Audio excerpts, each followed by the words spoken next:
샬롬 류선생의 구속사 천국열차 유도수 목사님의 신구약 성경 파노라마를 낭독하는 시간입니다. 지금은 베드로전서 2장 11절에서 25절까지입니다. 하나님께 영광을 돌리게 하려 함. 요절은 12절. 너희가 이방인 중에서 행실을 선하게 가져 너희를 악행한다고 비방하는 자들로 하여금 너희 선한 일을 보고 권고하시는 날에 하나님께 영광을 돌리게 하려 함이라. 2장 둘째 문단의 중심점은 하나님께 영광을 돌리게 하려 함에 있습니다. 12절. 이 말씀은 첫째 문단 1절에서 10절까지의 주제인 거룩한 제사장이 되어 하나님이 기쁘시게 받으실 신령한 제사를 드리라. 5절라고 한 상론입니다. 어떻게 하는 것이 하나님을 기쁘시게 하는 신령한 제사이며 이렇게 하는 목적이 어디에 있는가? 예배란 예배당 안에서 드리는 것만이 아니라 사회생활 11절에서 17절, 직장생활 18절에서 21절, 가정생활 3장 1절에서 7절 등이 모두가 하나님께 드리는 예배이며 이를 통해서 하나님께 영광을 돌려야 한다는 말씀입니다. 이 점을 9절에 표현들하면 아름다운 덕을 선전하는 삶이라는 말씀이 됩니다. 이를 두 단원으로 나누어 상고하겠습니다. 첫째 단원 11절에서 17절 하나님의 종과 같이 하라. 둘째 단원 18절에서 25절 의에 대하여 살게 하려 함. 첫째 단원 11절에서 17절 하나님의 종과 같이 하라. 자유하나 그 자유로 악을 가리운 데 쓰지 말고 오직 하나님의 종과 같이 하라. 16절 1. 첫째 단원의 중심점은 하나님의 종과 같이 하라는 데 있습니다. 16절 이는 대단히 중요한 생활 원리입니다. 사도는 이 원리를 이웃과의 관계 11절에서 12절, 사회생활 13절에서 17절, 직장생활 18절에서 25절 등 세 분야에 적용을 시킵니다.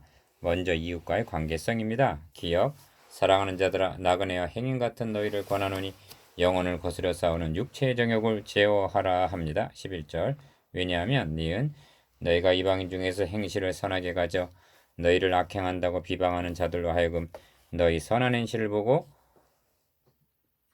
너희 선한 일을 보고 권고하시는 날에 하나님께 영광을 돌리게 하려 함이라를 위해서라는 것입니다. 12절 이 불신자들에게 손가락질을 당하지 않고 하나님께 영광을 돌리는 삶을 산다는 것은 남보다 더 하는 수고입니다.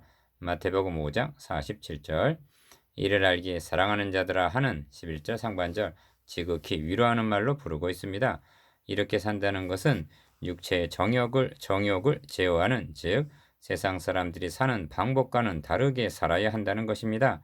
이를 바울의 표현대로 말하면 성령의 소욕을 거스리는 육체의 소욕을 갈라디아서 5장 17절 제어해야만 하는 것입니다. 이것이 제사장으로서 이웃과의 관계성 속에서 드리는 예배의 삶입니다. 그런데 우리는 육체의 소욕과 성령의 소욕의 갈등 속에서 번번이 육체의 소욕에 이끌림을 당하고 있습니다. 그리하여 자신의 유익과 명예와 평안을 추구합니다. 그렇게 한다면 하나님께 예배의 삶을 사는 것이 아니라 도리어 하나님의 이름이 너희로 인하여 이방인 중에서 모독을 받는도다가 되는 것입니다. 로마서 2장 23절 3. 다음은 사회생활에 대한 태도입니다. 인간에 세운 모든 제도를 주를 위하여 순복하되 합니다. 13절 상반절 혹은 위에 있는 왕이나 혹은 악행하는 자를 징벌하고 선행하는 자를 포장하기 위하여 그에 보낸 방백에게 하라 말씀합니다. 13절 하반절에서 14절 원칙적으로는 인간에 세운 제도나 방백들은 나라의 평안과 질서를 위해서 세운 것입니다. 그러므로 순복해야 마땅합니다. 주를 위하여 순복하라. 1. 왜 순복해야 합니까? 주를 위하여라고 대답합니다. 이는 하나님의 종과 같이라는 13절 말과 짝을 이루는 것으로 중요한 원리가 됩니다. 그리스도인들은 주의 종으로 주를 위하여 하는 사람들이라는 말씀입니다. 그러면 주를 위하여 순복하는 삶이란 어떻게 하는 것인가 하고 다시 묻는다면 욕을 받으시되 대신 욕하지 아니하시고 고난을 받으시되 위협하지 아니하시고 오직 공의로 심판하시는 자에게 부탁하시며 친히 나무에 달려 그 몸으로 우리 죄를 담당하셨으니 이는 우리로 죄에 대하여 죽고 의에 대하여 살게 하려 하심이라 하고 대답할 것입니다. 23절에서 24절 그러나 세상의 왕과 방백들이 선하기만 하는 것은 아닙니다. 그래서 주를 위하여 순복하라 13절 하나님의 종과 같이 하라는 것입니다. 16절 이는 첫째로 기억 악에게 지지 말고 손으로 악을 이기라는 의미가 있습니다. 로마서 12장 21절 둘째는 니은 너희가 친히 원수를 갚지 말고 진노하심에 맡기라 하는 것이 됩니다. 로마서 12장 19절. 이렇게 하는 것은 디귿 우리의 왕 심판주는 하나님이시라는 고백과 리을 궁극적으로는 하나님의 영광을 위해서라는 목적 때문입니다. 3. 곧 선행으로 어리석은 사람들의 무식한 말을 막으시는 것이라 합니다. 15절. 그리스도인들은 까닭 없이 미움을 받습니다. 그런데 비방할 원인을 제공해 준다면 어떻게 되겠는가? 할 말이 없게 됩니다. 반대로 박해를 당하면서도 선을 행한다면 어리석은 사람들의 무식한 말을 막으시는 것이라 합니다. 그리스도인들을 비방하는 자들의 입을 막는 길은 말로 하는 것이 아니라 행동으로 보여주는 선한 행실뿐이라는 말씀입니다. 4. 그러므로 자유 하나 그 자유로 악을 가리우는 데 쓰지 말고 오직 하나님의 종과 같이 하라 합니다. 16절. 이 말씀은 그리스도인들의 윤리 강령이라 할 수가 있습니다. 한 절 안에 자유와 종이 공존하고 있습니다. 그리스도인들은 자유자입니다. 그런데 이 자유는 사탄의 권세에서의 자유이지 하나님께는 종이라는 말씀입니다. 우리가 하나님의 종이라는 말도 율법적인 관점에서 하는 뜻이 아니라 형제들아 너희가 자유를 위하여 부르심을 입었으나 그러나 그 자유로 육체의 기회를 삼지 말고 오직 사랑으로 서로 종노릇하라 한 갈라디아서 5장 13절 사랑의 종이라는 말씀입니다. 5. 무사람을 공경하며 형제를 사랑하며 하나님을 두려워하며 왕을 공경하라 하고 17절 이제까지 말씀을 요약해 주므로 첫째 단원을 끝맺고 있습니다. 이것이 제사장 된 성도들이 사회생활을 통해서 하나님께 드리는 예배요 하나님의 종과 같이 사는 삶입니다. 둘째 단원 18절에서 25절 의에 대하여 살게 하려 함. 사환들아 범죄에 두려워함으로 주인들에게 순복하되 선하고 관용하는 자들에게만 아니라 또한 까다로운 자들에게도 그리하라. 18절 1. 둘째 단원의 중심점은 사환들에게 주는 권면에 있습니다. 여기서 사환이라 함은 표현만 다를 뿐이지 노예들을 가리키는 말입니다. 이 사환은 오늘날 직장인으로 적용이 됩니다. 이들을 향해서 범사에 두려워함으로 주인들에게 순복하되 선하고 관용하는 자들에게만 아니라 또한 까다로운 자들에게도 그리하라 하고 권합니다. 바울도 같은 권면을 하고 있습니다. 에베소서 6장 5절에서 8절 이에 대해 많은 비난을 합니다만 그렇게 하는 것은 그의 나라와 그의 의는 생각지 않은 인간 중심적인 비난입니다. 2. 사도 베드로는 어디에 근거하여 이런 권면을 하고 있는가? 이를 위하여 너희가 부르심을 입었으니 그리스도도 너희를 위하여 고난을 받으사 너희에게 본을 끼쳐 그 자취를 따라오게 하려 하셨느니라 하고 21절 그리스도께서 담당하신 고난의 본에 근거해서입니다. 그 본이 무엇인가? 저는 죄를 범치 아니하시고 그 입에 괴사도 없으시며 욕을 받으시되 대신 욕하지 아니하시고 고난을 받으시되 위협하지 아니하시고 오직 공의로 심판하신 자에게 부탁하시며 친히 나무에 달려 그 몸으로 우리 죄를 담당하셨으니 합니다. 22절에서 24절 상반절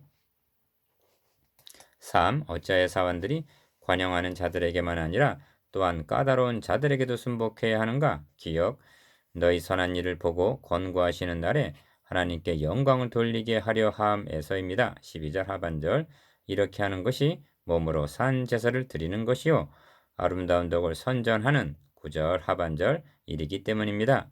이것이 노예제도의 폐지와 정치제도의 개선을 위하여 저항하고 봉기하는 것보다 본질적인 문제요 선행되어야 할 문제입니다. 왜냐하면 사환도 구원을 얻고 상전도 구원을 얻게 되면 어떤 변화가 일어나게 되는가? 이후로는 종과 같이 아니하고 종에서 뛰어나 곧 사랑받는 형제로 둘 자라 합니다. 빌레면서 1장 16절 종과 상전이 형제 자매가 되는 것입니다. 실제로 노예제도는 복음으로 변화된 그리스도인들에 의하여 폐지가 되었습니다. 죽기까지 복종하신 그리스도의 본 1. 그러므로 사환들아 범죄에 두려워함으로 주인에게 순복하되 한 18절 상반절 두려움은 상전에 대한 공포적인 두려움을 가리키는 것이 아닙니다. 이는 바로 위 17절에서 하나님을 두려워하며 한 하나님께 대한 경외심을 가리킵니다.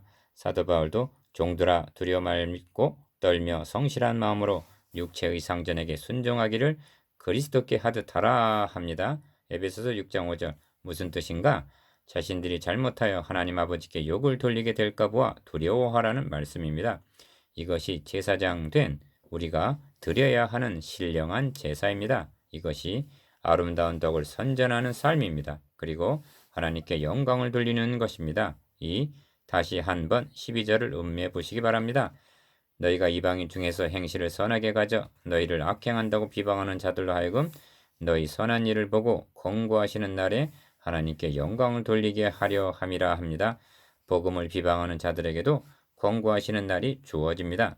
그때 그 사람의 뇌리에 누구의 어떤 모습이 떠오르게 될 것인가?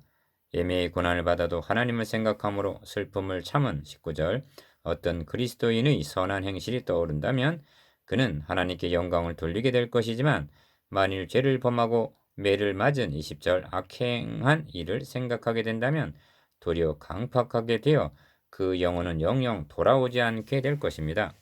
누군가는 그 사람 앞에 천국문을 닫아버린 것이 됩니다. 3. 24절은 결론입니다. 친히 나무에 달려 그 몸으로 우리 죄를 담당하셨으니 이는 우리로 죄에 대하여 죽고 의에 대하여 살게 하려 하심이라 합니다. 24절 이제까지 말씀드린 것이 이 한 절 속에 다 들어있는 것입니다. 높아심에서 말씀드립니다만 이 말씀의 의미를 깨닫는 그리스도인들이 얼마나 될까 싶습니다. 사도는 죽고 살게 하려 함이라 말씀하는데 기억 사망의 왕국에서 사탄의 종노릇 하던 옛사람은 죽었고 니은 이제는 의가 왕노릇하는 생명의 나라에서 하나님의 종으로 주를 위하여 살게 되었다는 뜻입니다. 죄에 대하여 죽고 하나님께 대하여 산 자. 1. 너무나 중요하게 좀 더 말씀을 드려야만 하겠습니다. 기억 전에는 하나님께 대하여 죽은 자, 즉 분리된 상태에 있었고 죄에 대하여 산 자, 즉 거기에 속한 자였던 것입니다. 그런데 이제는 반대로 니은 죄에 대하여 죽고 의에 대하여 살게 되었다는 말씀입니다. 이는 마치 바로의 지배하에 있던 이스라엘 백성들이 홍해를 건너 하나님이 통치하시는 영역으로 들어왔다는 그런 뜻입니다. 그들의 옛사람은 홍해에서 다 죽고 다시 태어난 것과 같은 것입니다. 이 점을 사도 바울도 이와 같이 너희도 너희 자신을 죄에 대하여는 죽은 자요 그리스도 예수 안에서 하나님을 대하여는 산 자로 여길지어다 합니다.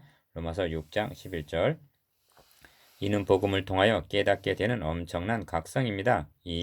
그래서 이 장은 너희가 전에는 양과 같이 길을 잃었더니 이제는 너희 영혼의 목자와 감독 되신 이에게 돌아왔느니라 하고 25절 마치고 있습니다.